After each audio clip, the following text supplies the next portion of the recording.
Es una decisión pensada hace ya mucho tiempo. Recuerda que en un congreso extraordinario a prácticamente 2 meses de las elecciones mete al partido de hocicoz, en el mejor sentido de la palabra, en la campaña electoral. Y si me permiten la expresión, ya que estoy entre medios de comunicación, con un cierto morbo, y eso ayuda hasta cierto punto. Todo lo que va a generar el Congreso coloca a este partido, yo diría que en el centro de mucha gente, en el centro político, y luego además me es muy útil para transmitir un mensaje clarísimo de unidad. Quiero recordar que hace 4 años, cuando se celebró el último Congreso, se hizo en febrero del año 7.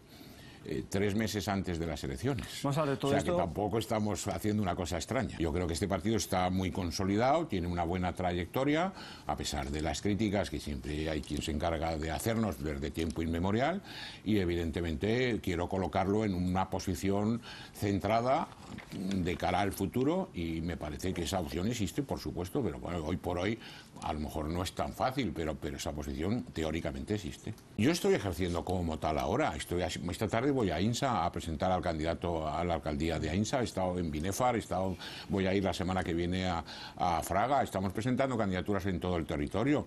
Estamos presentando leyes en el Parlamento, leyes muy importantes, algunas de las cuales no se han tenido en cuenta. Creo que han cometido un gravísimo error, pero ellos sabrán por qué. Y evidentemente estoy ejerciendo como tal. Soy el presidente de este partido, en consecuencia estoy haciendo las veces de candidato a la presidencia, pero no está mal salir refrendado, si se puede, en un congreso, con todo el respaldo que da un congreso. Esta campaña electoral será corta e intensa. ¿Pero ha comenzado ya la campaña? No, bueno, la hemos comenzado los del PAR, porque los demás solo hablan de política de Madrid.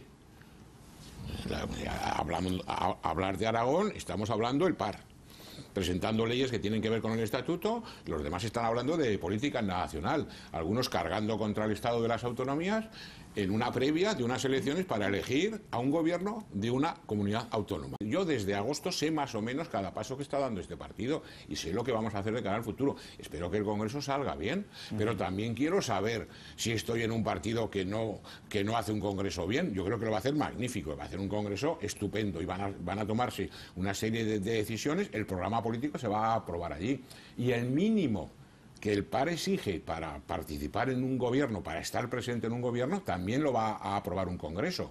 Si lo aprueba un Congreso, será muy difícil que no se cumpla. Dije que acababa la legislatura y anuncié que íbamos a presentar una serie de iniciativas legislativas en el debate del Estado de la Comunidad. Y dije, en el debate del Estado de la Comunidad de septiembre, dije que acababa una legislatura. Dije un último folio que anuncié ya casi el Congreso, sin darlo a entender. Que no lo quiera entender, que no lo entienda. Y dije que había que aprobar una serie de leyes. Y ha sido un gesto político. Quiero que el ciudadano se crea que nosotros estamos en el gobierno para hacer cosas. Y si no tenemos las condiciones y no podemos hacer cosas porque las condiciones son malas o porque no nos tienen en cuenta el programa político mínimo que nos interesa, el PAR no estará en el gobierno. Y es verdad que el PAR no estará en el gobierno, al menos si yo soy el presidente y el candidato, si no obtenemos como mínimo los diputados que tuvimos en el peor momento político, que fue en el año 3. Que las 2 iniciativas legislativas que perseguían adelgazar la administración local, reduciendo en 1/3 los cargos locales, están en la ley. O sea, y la han rechazado. Están por la labor. Las han rechazado. ¿Por qué no se ponen de acuerdo? Pero porque no se las leen. Porque no se leen las cosas, porque no trabajan. Porque las leyes son magníficas, constitucionales y estatutarias, y se reducen 1/3 los cargos locales, y se distribuyen mejor las competencias entre las diferentes entidades locales para que no se solapen, y no se las han leído. Pues poner una serie de señales en el camino de cara a las elecciones, y sobre todo algo muy importante, y perdonadme con estos gestos, fundamental, sacar debates a la opinión pública. Si nosotros no sacamos estos temas, ¿de qué hablamos en Aragón?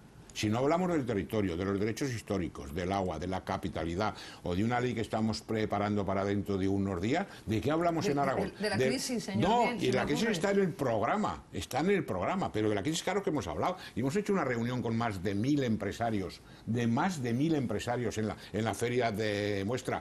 La reunión más importante de empresarios que se ha hecho aquí lo ha hecho el PAR, con más de 1000 empresarios hemos hablado de la crisis económica. Y en el debate del Estado de la Comunidad hay folios enteros sobre el tema de la crisis económica. Claro que hablamos de la crisis económica, claro que hablamos de eso, pero claro, también hay que hablar del territorio y también hay que hablar de Zaragoza. En lugar habría que hablar menos y buscar más soluciones, lo digo porque la gente por en la calle favor, no está para debates claro, políticos, sino para ¿qué le vamos a hacer? soluciones Pero a la eso se crisis. hace, pero eso hemos hecho un presupuesto, hemos colaborado en un presupuesto que lo hemos reducido, hemos reconducido cosas, hemos terminado la legislatura cumpliendo lealmente. Lo hemos hecho siempre.